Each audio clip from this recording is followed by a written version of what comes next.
Assalamualaikum warahmatullahi wabarakatuh. Waalaikumsalam. Nama kakek Mustamar, nama cucu siapa?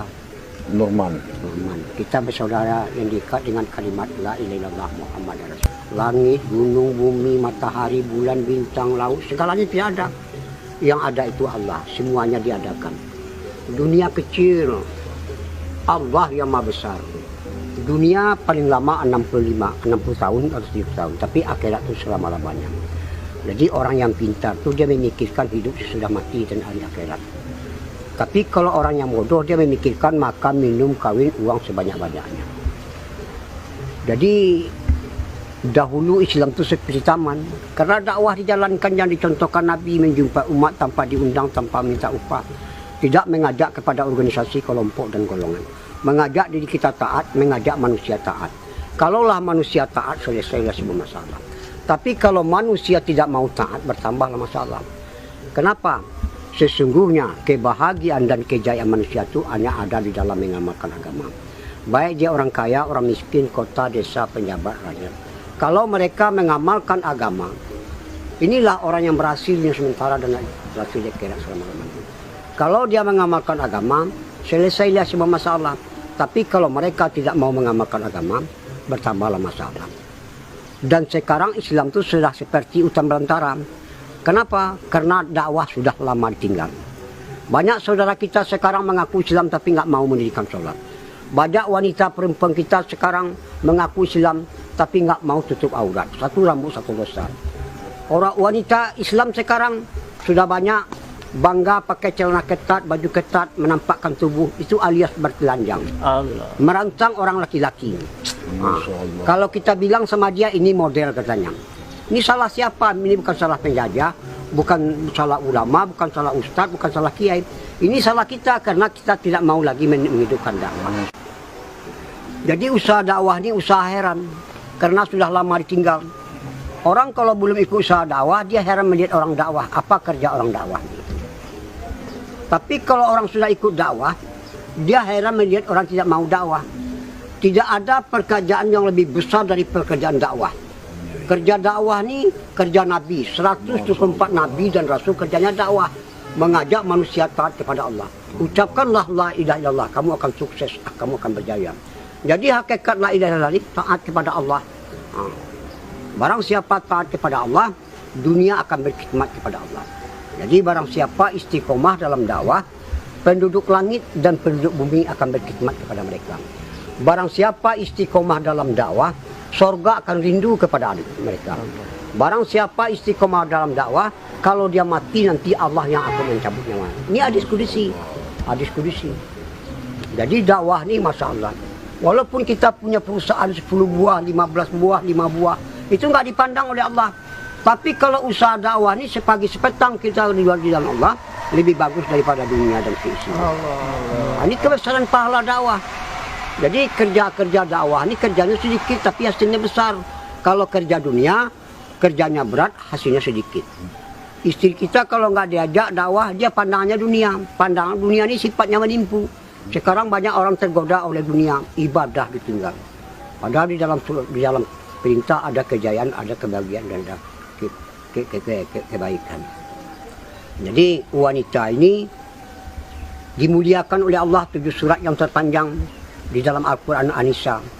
Maka itu Nabi mendudukan surga itu di bawah telapak kaki ibu. Allah. Sebab sebuah Nabi dan Rasul dilahirkan dari wanita, yaitu ibu.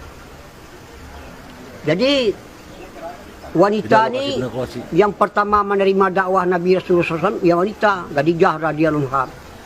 Yang pertama mati syahid juga wanita Sumayyah radhiyallahu anha. Jadi wanita ini diciptakan dari tulang bengkok kiri, tulang lemah. Jadi wanita ini nggak bisa dikerasin, dilemah lembutkan, disayang-sayang, dimanja-manja, disenang-senangi. Sebab di zaman sahabat, wanita ini tugasnya membina anak untuk agama dan melayani suami. Sekarang, Masya Allah, wanita ini kalau dikerasin patah dia. Allah. Jadi wanita ini tugasnya membina anak untuk agama dan melayani suami.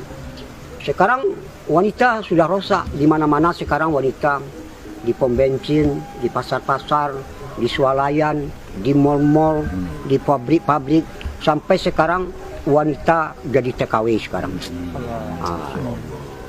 Ngaku sayang sama istri, tapi justru istri disuruh sebagai penanggung jawab. Jadi penanggung jawab rumah tangga itu adalah laki-laki. Mari kita selamatkan wanita kita. Nah, kalau kita selamatkan wanita kita, berarti kita baru orang kuat.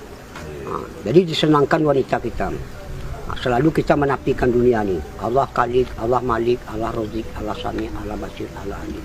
La ilaha illallah. Jadi rahasianya dakwah ini, walau 4 bulan IPB, walaupun 4 jalan kaki, 4 bulan jalan kaki, 4 bulan biasa, 40 hari jalan kaki, 40 bulan biasa, tapi 3 harinya nggak dijaga. Allah. Ini akan amburadul.